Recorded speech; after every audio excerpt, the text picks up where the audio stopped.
We're not part of the establishment. We're one of you, and we're only getting started. Join us on GB News, the People's Channel, Britain's news channel. Every morning from 6 o'clock, we'll wake you up with GB News Breakfast with all the stories you didn't know from the night before. So whether it's serious news, entertainment, or your own views from all over our great nation, we're here to kick off your day with a smile. The national media should be reflecting and reporting what's happening here. You will notice the northwestern accents. Whether you're with us on TV, radio, or online, every morning it's breakfast from 6 a.m. Hope you can join us. Join us for Ministry of Offence, the comedy panel show that's just like the news, in that the left fights the right and it doesn't really seem to matter who wins. We cover the big stories. It was in fact a troop of baboons and not angry vegans. I like that. And the really important stories. Fat naked cow gets stuck in swimming pool. It's a headline in a lot of local newspapers. Yeah. We're on the same team, Nick. Yeah, but I'm just helping you. Join us for Ministry of Offence, Saturday nights, 8 o'clock on GB News. I'm Dan Wootton. Join me Monday to Thursday from 9 to 11 for the feistiest and most fun news debate on TV, where free speech reigns. I'll bring you a sharp take on the day's biggest stories, bombshell newsmaker interviews, and A-list guests. And I guarantee you, no spin, no bias, no censorship, and no reason to go to bed. That's Dan Wootton tonight, Monday to Thursdays from 9 on GB News.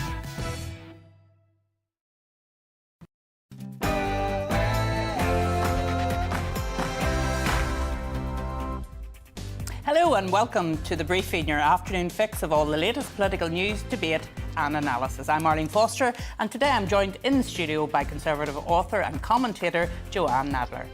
So here's what's coming up over the next hour. With the government saying it intends to bring forward legislation to legally override elements of the Northern Ireland Protocol, I'll speak to a member of the Northern Ireland Select Committee about what we should expect. Has the Prime Minister survived Partygate, and can he keep hold of those precious red wall seats at the next election? I'll speak to Professor Sir John Curtis about Boris Johnson's future. In his first major speech since some Tory MPs attempted to oust him on Monday, Boris Johnson announced benefits to BRICS policy, imitating Margaret Thatcher's flagship Right to Buy scheme. But will this solve the housing crisis? I'll be joined by the leader of Reform UK, Richard Tice, about the legal challenges forcing delays on the Home Office's plans to send illegal migrants to Rwanda. And with the Transport Union RMT announcing 3 days of major strike action across the United Kingdom this month, is such action justified or hypocritical? Former editor of The Sun, Kelvin Mackenzie, gives me his thoughts on that.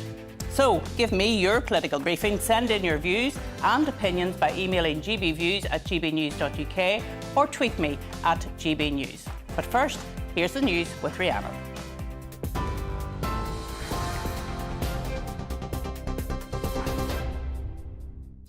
Thank you, Arlene. It's 1 minute past 3. Your top stories from the GB newsroom. The Home Office has told the High Court another 2 asylum seekers will have their deportation to Rwanda cancelled, bringing the total number to 5. More than 90 people have submitted legal challenges against the government's policy, with lawyers arguing the Home Secretary's conclusion on the safety of Rwanda is irrational. The Prime Minister still hopes the first flight will go ahead next week as planned. Downing Street maintains the plan is the right approach, but Labour leader Sir Keir Starmer strongly disagrees. The government's Rwanda scheme is a chaotic diversion, not thought through scheme which isn't going to solve the problems. Of course we don't want people making that dangerous crossing. Of course we want to clamp down on the people smugglers. The way to do that is to have a proper plan with the French authorities and a proper plan for upstream operations to intercept these groups before they even arrive on the north coast of France. Meanwhile, the Labour leader has confirmed his party will vote against the government's plan to override elements of the Northern Ireland Protocol when it's brought to the Commons on Monday. After meeting with political leaders in Northern Ireland, Sir Keir Starmer said he believes the deadlock over power sharing in the region can be resolved through negotiation. The DUP is refusing to form an executive in protest against the protocol. Boris Johnson has ordered ministers to do everything in their power to secure the release of 2 British men who were given death sentences in Ukraine's separatist region of Donetsk. Aidan Aslin and Sean Pinner were found guilty of mercenary activities by a court there. The Foreign Secretary Liz Truss, who described the verdict as a sham, raised the matter with her Ukrainian counterpart during a call this morning. Human rights campaigner Peter Tatchell told GB News the men are prisoners of war and should be given immunity under the Geneva Convention. There's no evidence that we've heard of that either of these men have committed any war crime. They have not killed civilians. They have not attacked civilian targets like hospitals or churches or other places, protected places under the Geneva Convention. So the charges have no substance. And it's very clear that Russia is using their case in a bid to put pressure on Western authorities. Meanwhile, the Defence Secretary has made an unannounced visit to Ukraine to meet President Volodymyr Zelensky. The Ministry of Defence says Ben Wallace's visit to Kyiv is a show of continued support. It comes as UK military intelligence shows medical infrastructure in the city of Mariupol is on the verge of collapse, and there's now a risk of a major cholera outbreak. A manhunt's underway after a teenager was stabbed to death at his home in Manchester. The 14-year-old boy's mother was also treated for serious injuries and is now in a stable condition in hospital. Police have described the attack, which happened in Mars Platting, as ferocious. They're looking for an Asian man in his 40s who is known to the victims. They've warned the public not to approach the suspect. Transport for London and a First Group are expected to admit failings over the Croydon tram crash. 7 passengers died and 51 were injured when a tram derailed in South London in 2016. TfL and the tram owner are accused of health and safety failings that caused the incident. Transport for London says a guilty plea will enable court proceedings to come to a conclusion as promptly as possible. MPs have criticised the government's plan to burn £4 billion worth of unusable personal protective equipment. The Department of Health and Social Care has been accused of wasting 75% of the £12 billion it spent on PPE during the first year of the pandemic. The Public Accounts Committee wants the government to clarify its plans for the equipment, including expected costs to the Treasury and the environment. 14,000 new school places will be created as part of the government's levelling up plans. Up to 75 new free schools and sixth forms will open in 55 areas. The first is expected to open in September 2025. School Standards Minister Robin Walker told GB News that supporting younger generations is a priority. We need to be levelling up across the country, and that's why I think the targeting of the support for schools that I'm announcing today is really important. We've got these 55 education investment areas. We want to prioritise those for new schools, so that actually areas where perhaps children haven't had the opportunity to progress post-16 previously can have that gap filled. Have that opportunity to go as far as they can in their education and perhaps to go on to university, perhaps to take our new T-levels so that they can have the best chances in the workplace. This is GB News. We'll bring you more as it happens now that it's back to Arlene with the briefing.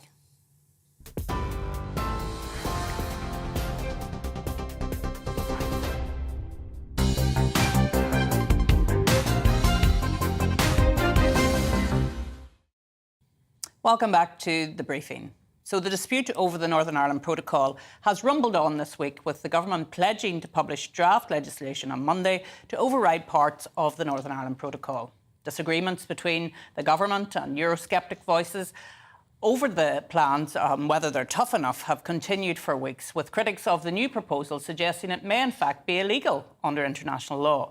So will the government override the protocol, and what could the repercussions be, and why has it taken so long to do so? Well, joining me now to discuss all of that is the Conservative MP for Scarborough and Whitby, and he's also a member of the Northern Ireland Select Committee, Sir Robert Goodwill. Robert, thank you for joining me. This has been going on for a considerable length of time, as you well know, being a member of the Northern Ireland Select Committee. This legislation's coming on Monday. What do you expect to see in the legislation?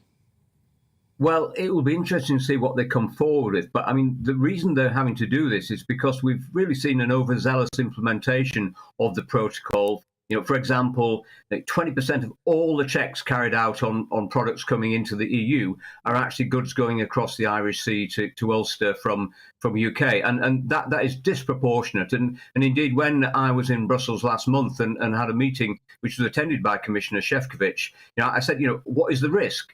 Our standards are just as high as they were, if not higher, than when we were members of the EU. So there's no risk, and it's very frustrating because we're now seeing trade being rerouted through the Republic. In fact, in the committee on Wednesday morning, we had a story about some Jubilee shortbread that was now being actually routed via Dublin to get into Northern Ireland because it was easier and less paperwork. So, we have seen some flexibility on things like medicines, and I think we need to see more flexibility. And I think, the Commission should realise that we do mean business, and I think publication of this legislation will, I hope, concentrate their minds on making this whole thing work better. And I can understand why unionists are so frustrated that the supply of goods from GB to Northern Ireland, which is never going to enter the Republic, is being subjected to all these unnecessary tests.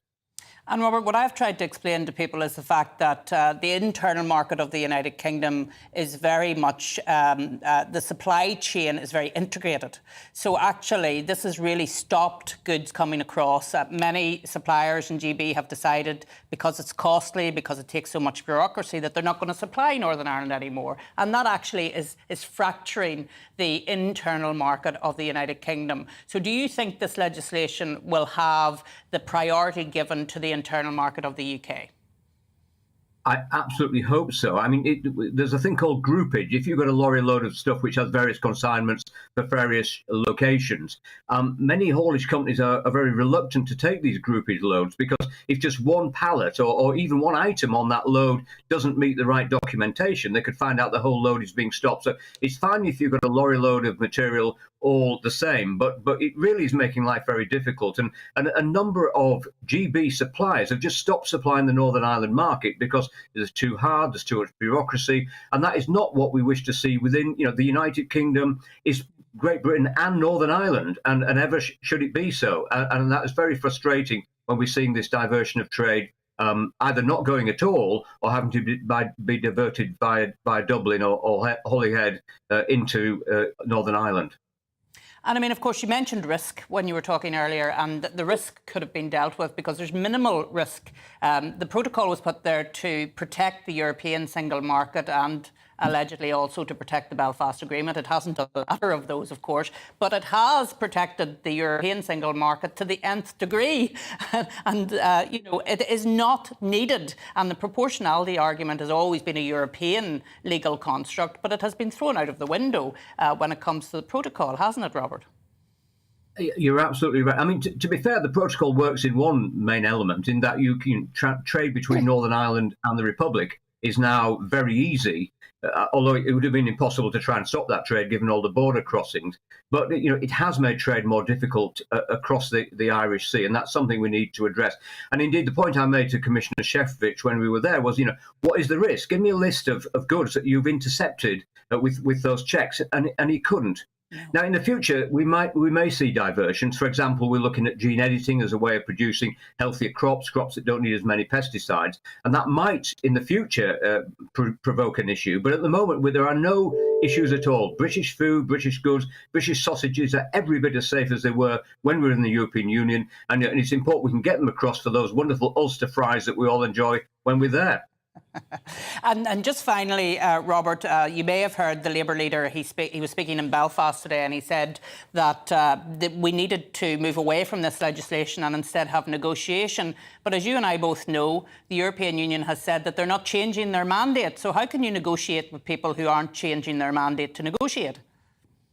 Yeah, there's been very little movement from the European Union. I mean, they have talked about fewer checks, but it will remain to be seen how effective they are. But I mean, Liz Truss has talked about green lanes, a bit like when you come into the Nothing to Declare channel, that we could put goods through a green lane as they get onto the ferries across into Northern Ireland, safe and secure in the knowledge that those were not destined for the for the Republic or the European Union market. And we talked about at-risk products. The vast majority of products going into Northern Ireland will remain in Northern Ireland. In some cases, they'll be processed there and sent back to the UK. So it really is disproportionate. And I hope that the Commission will concentrate their minds and look at a sensible compromise to ensure that can happen. And of course, the other outstanding issue, which will be a difficult nut to crack, is the overall overarching referral possibly to the European Court of Justice. Now, that's a political issue.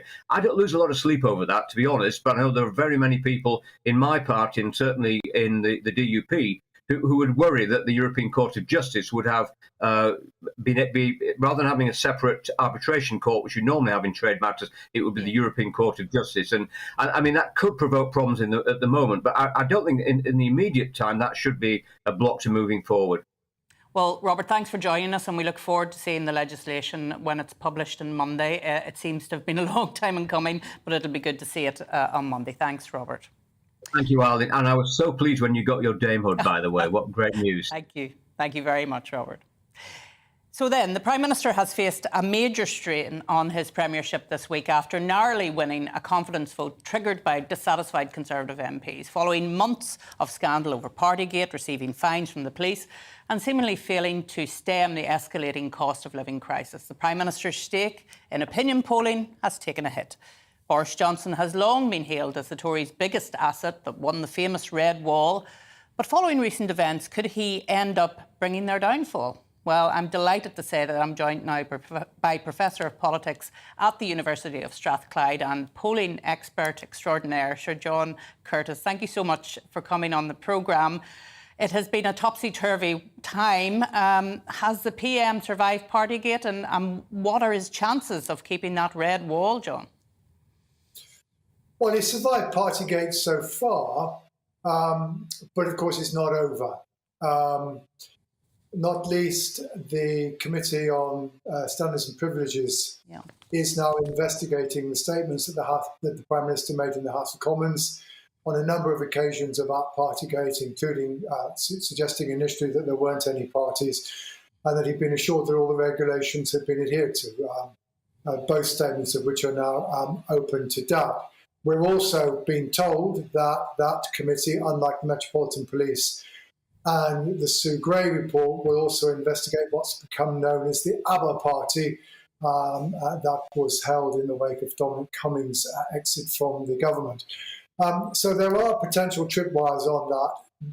I think one also has to understand that pretty much every journalist, The Sun, is aware that if they could find more stories that cast doubt on the Prime Minister's ethics and probity, whether it's anything to do with the coronavirus regulations or anything else, that would probably get a fairly wide airing, and that is a risk that's currently hanging around out there. So Partygate itself directly is not over, and I think in truth, if the Committee on Privileges were to suggest that the Prime Minister had been less than straightforward with the House of Commons, that might in the end be enough to turn around enough Conservative MPs and he would be gone. Otherwise, assuming he survives, well, the essential issue that both he and the Conservative Party faces is that given that 6 months on, the government's attempt to defend what the Prime Minister did during the lockdown, and in particular his argument that he didn't think he was attending parties, he thought he was attending work events,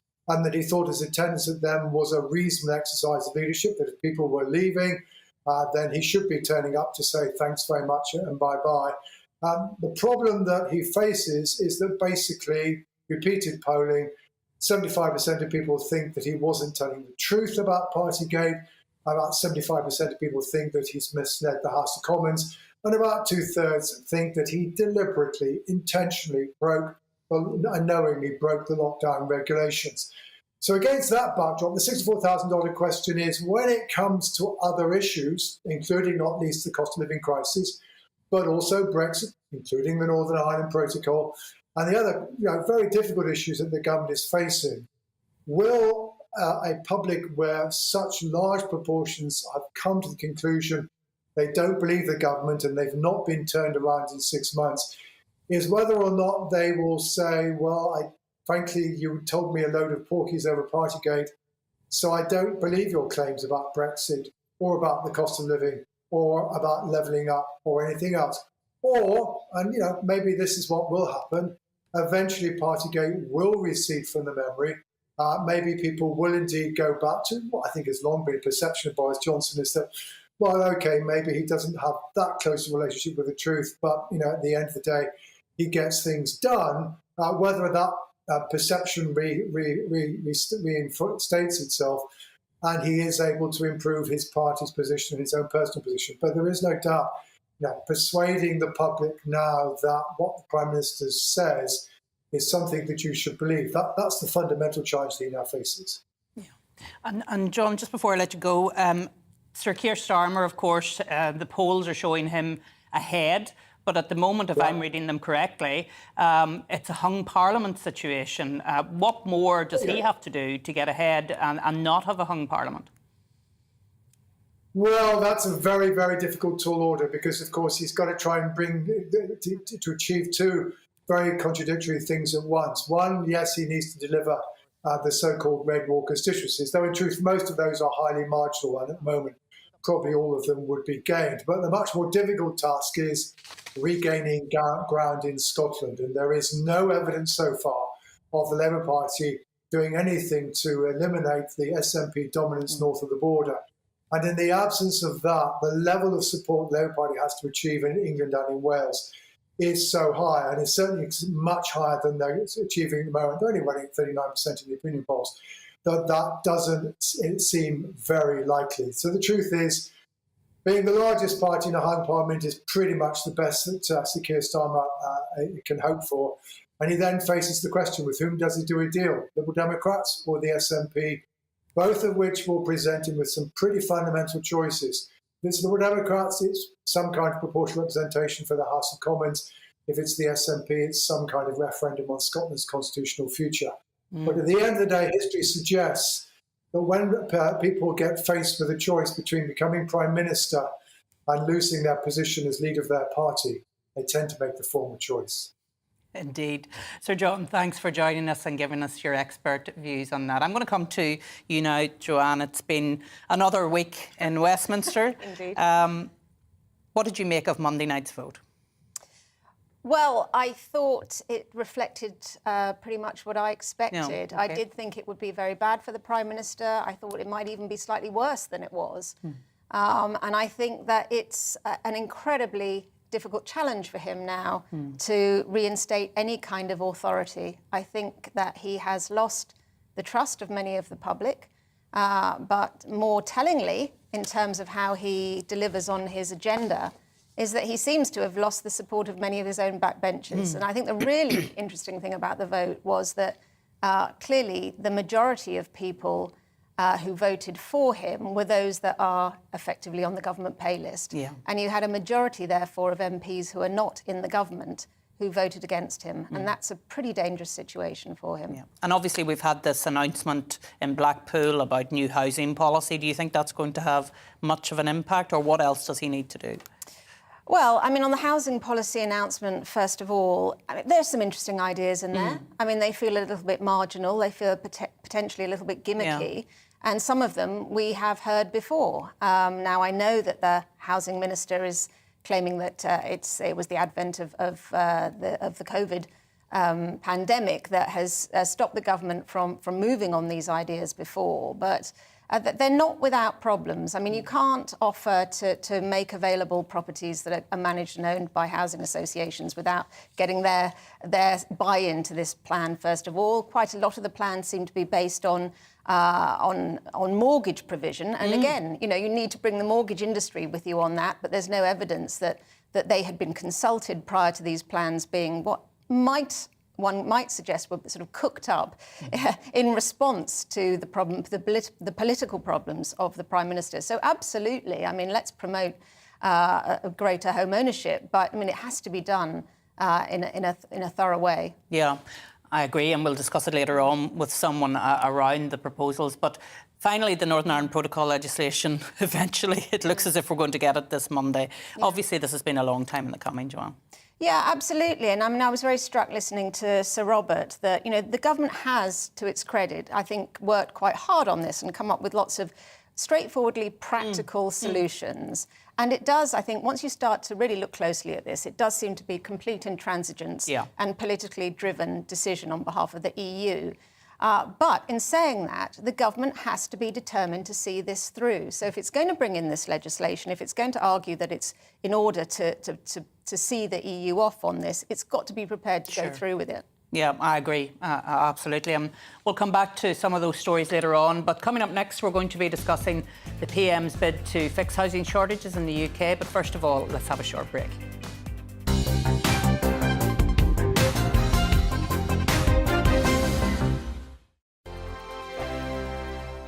We are GB News. We're right across this great nation. On TV, On radio, on digital. Absolutely everywhere. We don't talk down to you. We embrace all voices. With honest and civilised conversation. We're not part of the establishment. We're one of you. And we're only getting started. join us on GB News, the People's Channel. Britain's news channel.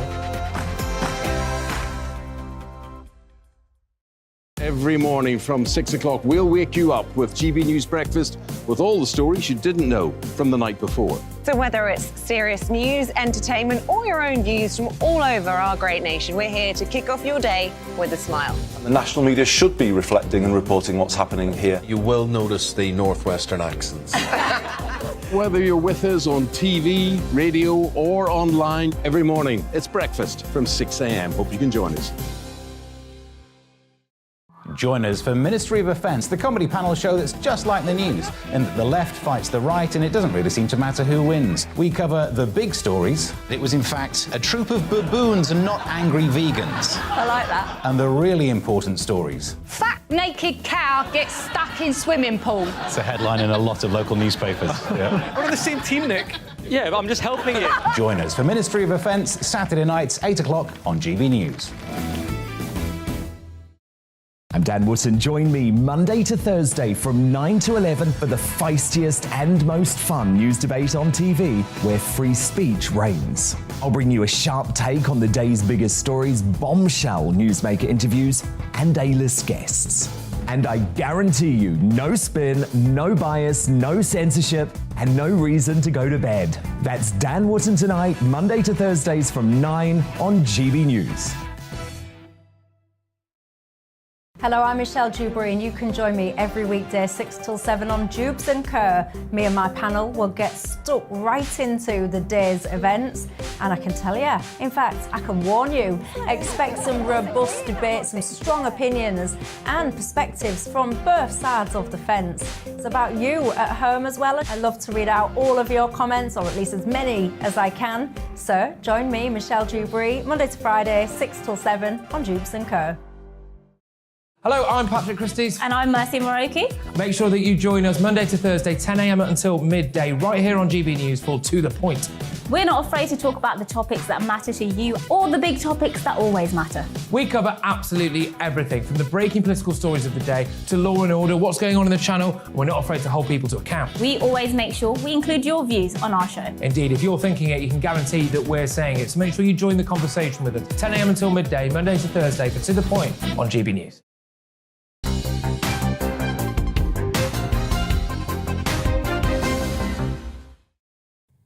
So the Prime Minister yesterday gave a flagship speech, if I can speak properly today, to announce new initiatives to try and solve the UK's housing crisis. Speaking in Blackpool, Boris Johnson pledged to finish the right-to-own reform spearheaded by Margaret Thatcher. Such plans include allowing people to use benefits as income towards a mortgage.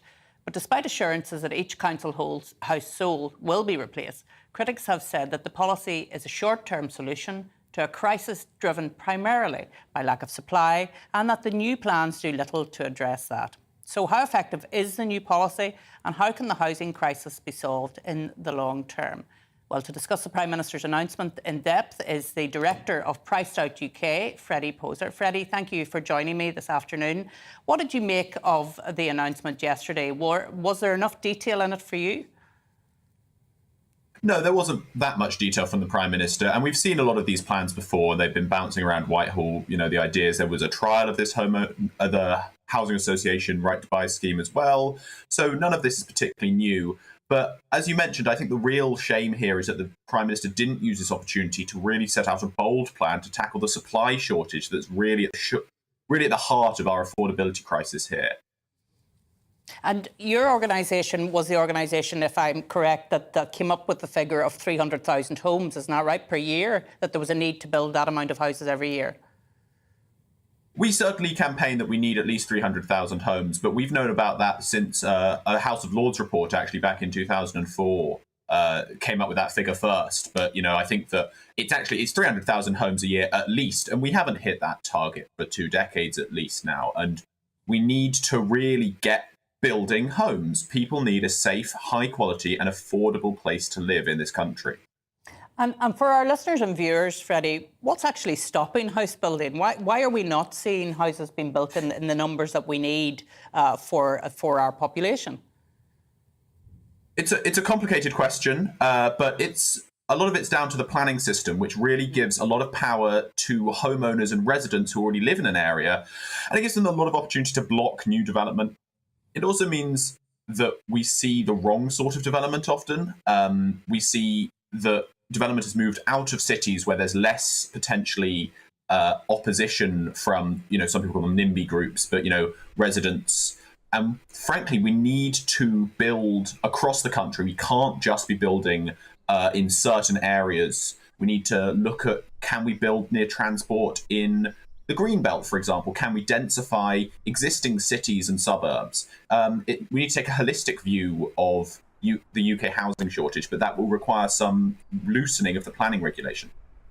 And certainly, I know in Belfast, which I'm the most familiar with, we find that people aren't living in the city centres, they're living in the suburbs. Is it not a time to actually encourage more young people in particular to live in city centres? At least for me, you know, from London, I would absolutely love to be able to own my own home in the centre of London, but I simply cannot afford it. And I think the fact is, if we want to encourage people to live in the centre of cities, I absolutely agree it's best for the climate if you live in a dense urban environment, then we need to make those places affordable. And to do that, we need to build more of those places to live. More affordable and more attractive, I would argue, as well, particularly for some of our inner city areas. Just very lastly, I wanted to ask you about this issue about mortgages, because there's been some suggestion that the ratio needs to change so that you can buy a house with a lot less of a deposit. Do you think that's a wise thing to do?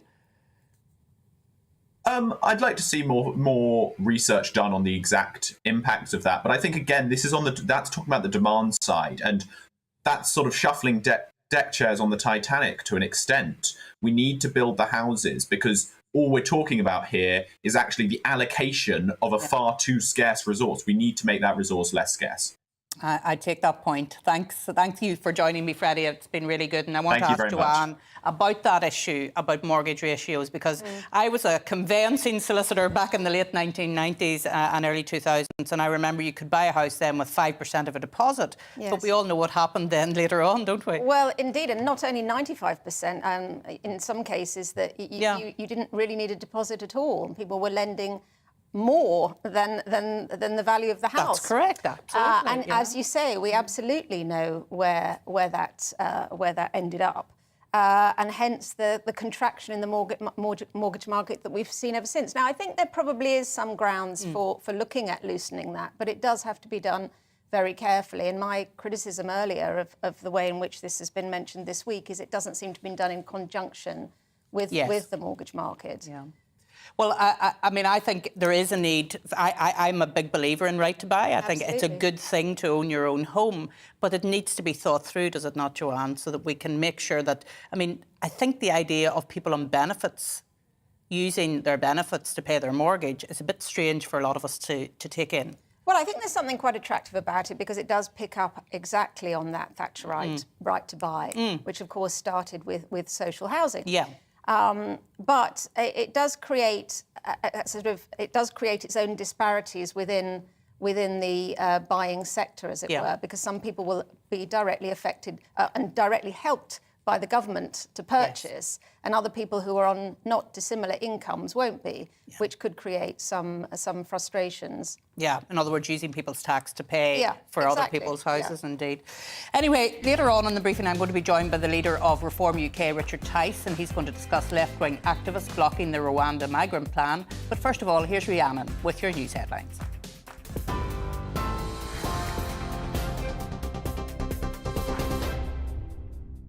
Thank you, Arlene. It's 3:33. I'm Rhiannon Jones in the GB newsroom with your top stories.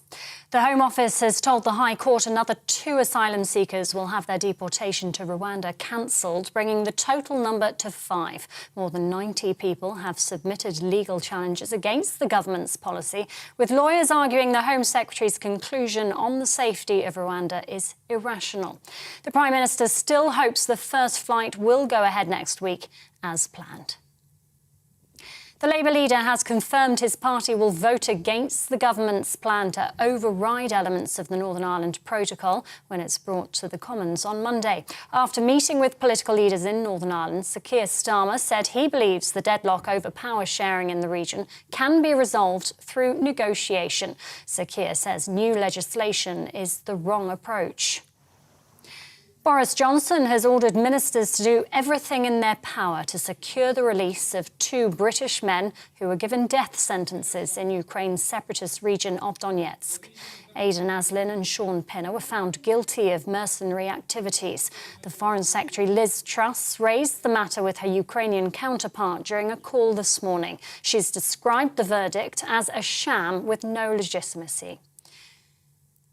Meanwhile, the Defence Secretary Ben Wallace has made an unannounced visit to Ukraine to meet President Volodymyr Zelensky. The Ministry of Defence says his visit to Kiev is a show of continued support.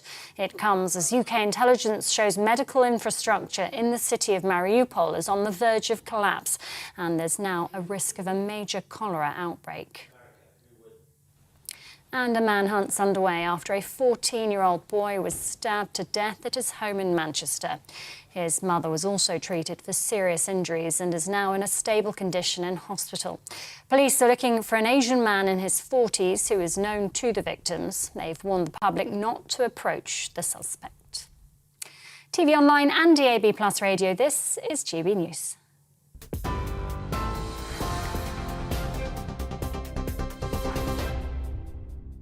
Direct Bullion sponsors the Finance Report on GB News for gold and silver investment.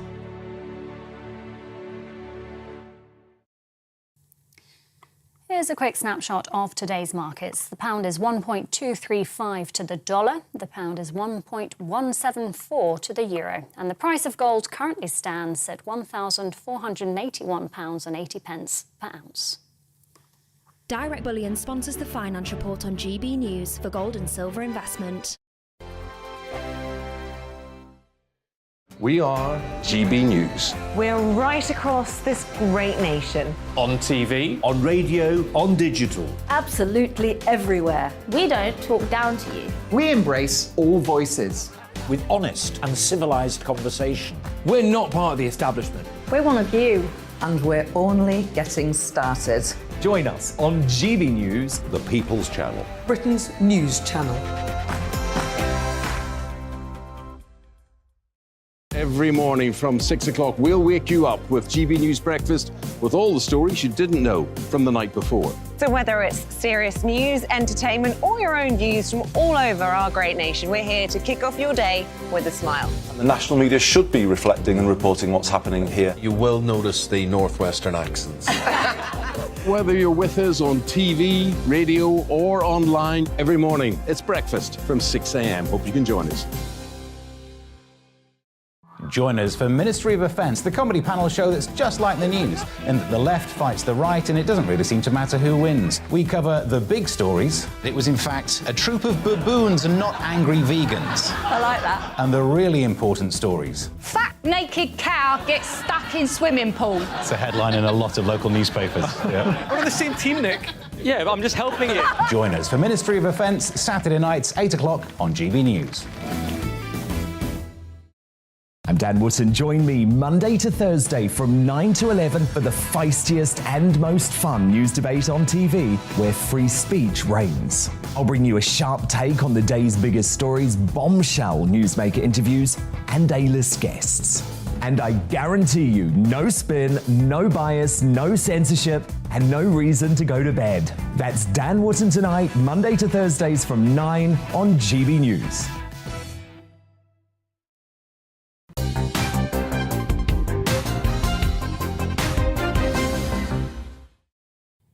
Welcome back to the briefing. Now, government plans to fly migrants to Rwanda have faced a potential setback as the first flight out is set to be held back by an injunction. Campaigners from charities and refugee support organisations lodged a formal court bid to stop what they claim are unlawful removals. However, last month, Priti Patel said she will not be deterred by attempts to frustrate the process and delay removals. Well, joining me now to talk about the court challenges is the leader of Reform UK and former Brexit Party MEP, Richard Tice. Richard, really good to see you. What do you make of what's happening now, Richard, in relation to illegal immigration in this country? Good afternoon, Arlene. Well, look, the Prime Minister and the Home Secretary set out their plans quite clearly a few weeks ago. And in fairness to them, they knew that this would be challenged. And indeed, it has been. And we're right at the heart of it now. I think the reality is that everything else has failed. And the numbers coming across the channel are growing. It's expected to be 2 or 3 times last year's number. The cost to the taxpayers of this country is enormous. It's billions of pounds every year.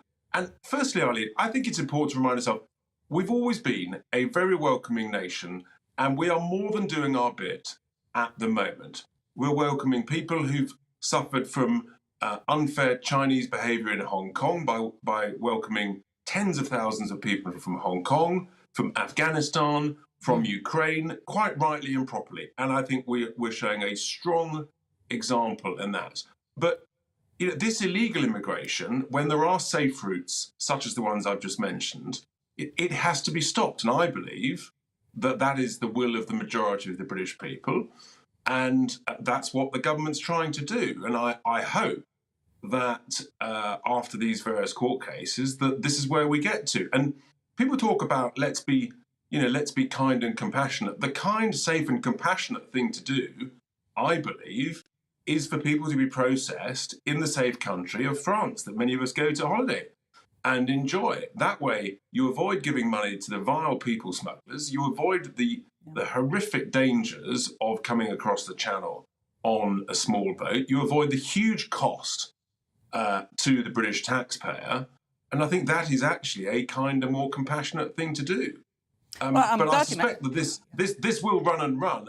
I'm quite sure, because there are some very smart, well-funded lawyers. Quite interesting about who's been funding these lawyers in these cases. It turns out, Arlene, for example, that a number of councils like the Royal Borough in Kensington and Chelsea and others, like charities like Sport England, are actually funding some of the migrant organisations that are essentially promoting these legal cases. There's a civil service union, that primarily looks after people working, for example, in the Home Office, who's also one of the advocates of this case. We don't pay our taxes for either to charities or to the civil service in order for them to deliberately try and stop and counter the policy of the elected government of the day. That's how democracy works, and it works with losers' consent. And you and I have seen that over many years. And I just think it's, I think, we have to say, we've got to stop this. We've got to stop the danger. We've got to stop the cost and everything that goes with it. And, the government have tried. I've always been concerned that it wouldn't work. I'm still very concerned that the human rights lawyers acting on behalf of the illegal migrants will win. But the government should be credited for trying, in my view. Yeah, and I mean, we've talked about the cost, and you've mentioned the cost. We've talked about the dangers. And I mean, to me, it's about trying to curb those illegal smugglers who, don't care about people's lives and people losing their lives. Nobody else in Labour, Labour are attacking this and they're saying it's inhumane. But have they come forward with anything different to deal with the illegal migrants coming to our shore? Or is there a policy just to allow everybody into the UK? I think it's the latter, Arlene. Yeah. The reality is they find it very difficult to talk about. You know, what I proposed, which I still think would be better, is to pick people up in the Channel, put them safely onto Royal Navy boats, and take them back to Calais, and so that the French authorities know that we're not going to let them come here. That's essentially it's like a bit like what the Australians did. Yeah. And then actually you do a deal with France. Everybody would be processed in France, and this thing would diminish very, very rapidly. But the government have clearly tried and failed to do that, and so they've been left with this almost as a last resort. And let's see what happens. But the cost, the cost of this is, I think the cost from what we estimate is nearer 10 billion a year than 5 billion a year when you add up all the various things. And here's the thing that no one talks about: the vested interests of the people making huge profits here in the UK from this process, the charities, the human rights lawyers, the hotels, the big private sector outsourcing companies. They're making vast profits in this trade, much bigger profits than the vile people smugglers. So there's a lot of people, Arlene, with a great vested interest in this continuing for as long as possible. Well, Richard, thanks for joining us, and I'm sure we'll be covering this all over the weekend, and we'll be watching what happens in the court. So thanks for coming on the show. Joanne, this illegal migrant situation just continues to cause huge problems for the government, who, after Brexit, said that they were going to deal with this problem. Yes, absolutely. I mean, I think we have to be careful to try not to conflate issues to do with genuine refugees, genuine asylum seekers with illegal migration. And I do wonder, because I think many of us felt when the Rwanda plan was announced, we perhaps questioned the practicality of it, albeit accepting, as you've just said, that actually there don't seem to be many alternatives suggested by the critics. But setting aside, I think, the practicalities of the scheme itself, I do wonder whether the government's intention was to create exactly what's happening now, which is effectively a confrontation with lawfare. Okay. To put into sharp relief, if you like, the extent to which this has become an industrialised practice on behalf of much of the legal system of this country. And the thing is, if it wants to provoke that row, then a bit like the discussion we were having earlier about the Northern Ireland Protocol, it has to be prepared to see that through. Absolutely. I couldn't agree more. But we're going to move on to a cost of living story now, because the Office for National Statistics has today said that 77% of Brits are greatly concerned about the rising cost of living, with reports of many Brits skipping meals, going cold and taking hits to their health as living costs soar. How are people across Britain coping, and how do they feel about getting through the winter? GB News' Yorkshire and the Humber reporter Anna Riley has been in Hull, speaking to locals about crisis, and she brings us this report. It'll be the children's inheritance they're taking off me. And what do you think sort of come winter time? Have you got any other sort of plans in place? No, but what will be, won't it? So unless I win the lottery and I'll go somewhere nice and warm for the winter. But it's rose from 47 to 75. So it's a lot of money a month.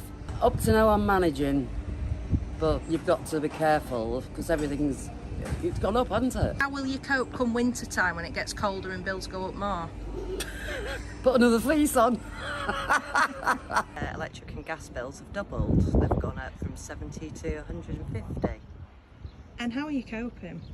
With great difficulty. I'm having to borrow from my dad every month. Come winter time, I think we'll just have to. Jumpers. We won't have the thermometer is high, and we just have to make other. We're both retired, so you just have to economise, don't you? You've just got your pension, so I have to economise in other ways. Spend less on shopping, I suppose. And we won't be having a holiday this year because we need to have some money just in case the bills in the winter are extortionate. We're looking at using the car less than we used to use it. Yeah, we're making I mean, these I used to put walks. 40-something pounds to fill the car up, and now I'm paying 80-odd pounds to fill the car up. It's affecting us massively. You know, I'm not working at the moment and stuff, and all of a sudden, you know, my energy bills have just gone up to £200 a month. So, yeah, horrendously. But like I say, no worse than anyone else, I don't suppose. How about come winter? How are you feeling about that? Buy some jumpers if I can afford them. Simple as that. We won't be able to have the heating on.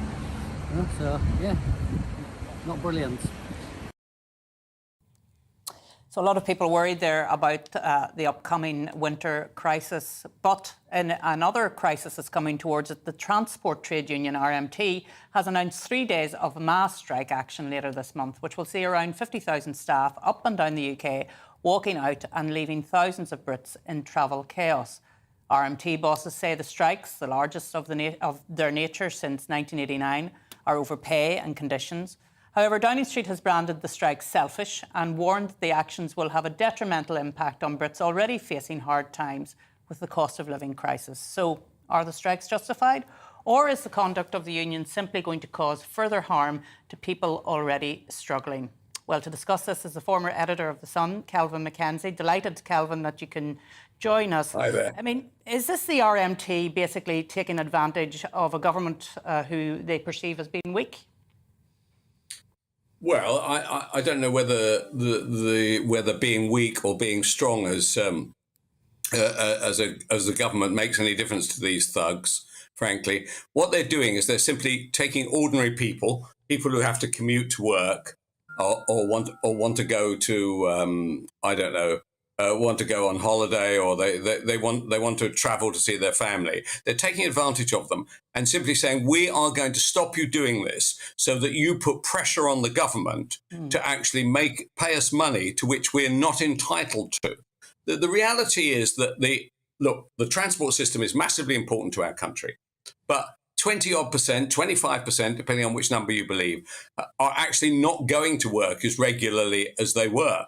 So what does this normally mean? In business, it means one very clear thing. It means that the revenues aren't there. And if the revenues aren't there, there's no money to pay anybody. There is no money. This is now, so the transport system is a nationalised rail network. It's nationalised. It's not even private. So there's no fat cats dipping their hands in the pockets. The truth about the matter is that these guys, so the network operators want to lay off about 2,500 of the maintenance staff. Because, first of all, there's nothing to maintain anymore. And the RMT are saying, you're not laying anybody off.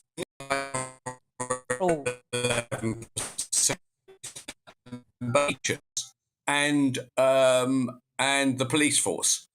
I don't. You probably don't travel through Waterloo Station very much. The only thing you ever see at Waterloo Station is a group of employees of the RMT sitting around doing absolutely sweet bugger all. And they did absolutely nothing and got paid for it through the whole of lockdown. So instead of being very thankful, right, they're saying we should thank them, the government should thank them.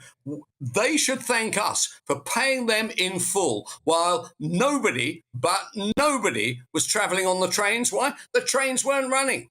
So even when they were running, during a whole period of that 2 years or 18 months, depending on which way you look at COVID, the truth about the matter is they had virtually no work to do. Why don't they pay their money back rather than going on strike? We face a massive problem. ASLEF are now coming out in some of the areas as well. So I say we should take them on and take the pain. After all, we did it with the miners, we did it with Wapping, and we should do it with the RMT. There are plenty of jobs out there for people that are being made redundant at RMT. And if the whole lot want to go, then let's bring in a whole load of Ukrainians who will be very grateful for the work. Well, it's funny you should say that, Kelvin, because I noticed that Lord Frost today has said that the government's acting on the Northern Ireland Protocol. They also need to act in relation to the legislation that would bring about a minimum service guarantee. I presume that's something that you would think is very necessary at this time. Well, the minimum service guarantee. Right. Well, in India, it's not minimum service, it's total service. Yeah. Minimum service, Spain, France, Italy. These are things that everybody knows. these collection, I mean, after all, I think the president of the RMT is a long-time communist and sits on the main communist committee meetings. I mean, these are people who haven't got the best interests of ordinary people in mind. I don't mind people being paid, but there has to be a change in conditions. Bizarrely, you can't even call up a RMT member if you wanted to change his shift or something. You can't call them up by Zoom anymore. You have to call them up only by phone. Look, it's only a small thing, but I have been through this with the printers, the NGA and SOGAT in Wapping. A shocking, shocking collection of people who were laying across the road to stop any change. If they make changes, the management have made clear, you make changes, we'll give you the money. You don't make changes, then there is going to be no reasonable pay rise. Kelvin, thanks for joining us. A passionate discussion indeed, and no doubt it will continue. Joanne, very briefly, because we're coming up to the end of the show, I mean, what do you make of the RMT's decision to strike for 3 whole days? And actually, it'll probably affect the network for other days as well. Well, it's hugely disruptive, obviously, and it does seem to have got a political aim in mind, I think, forcing people to perhaps use their cars, confront the fact their petrol prices are going up. I mean, it will all rebound potentially on the government, and maybe that's the calculation that the RMT are making.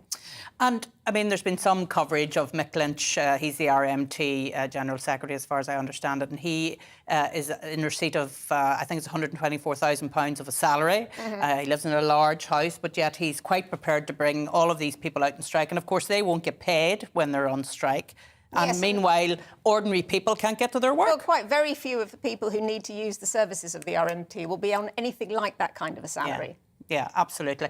And can I just say as well, I mean, it seems to me that the RMT, they say they're standing up for their workers, they say they're standing up for their quality of life, but there's no realism in terms of what's happening in the general economy at the moment. And surely that's something that should be weighing heavily on all of our minds. Well, it has to be. I mean, if they were serious about industrial relations, they would have to bear that in mind. I mean, there are criteria around how you carry out these kind of negotiations. And this just feels as if they're trying to put a gun to the government's head at a moment of, you know, what they may perceive to be particular weakness in the government. Yeah, it certainly feels like it came out of nowhere. Yes.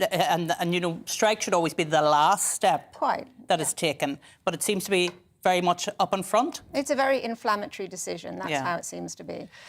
Well, certainly, and I'm sure we'll be covering it a lot on GB News because it is going to cause a lot of disruption to people travelling around the country. But you've been watching The Briefing with me, Arlene Foster, and keeping me company for the hour was Conservative author and commentator Joanne Nadler. The show's back every Friday from 3 p.m, and up next, it's Nana Quia. Hello again. It looks like the windy weather will continue through the rest of today and into the start of the weekend with further showers in the north, but the best of any sunny spells will remain across southern and some eastern parts of the UK.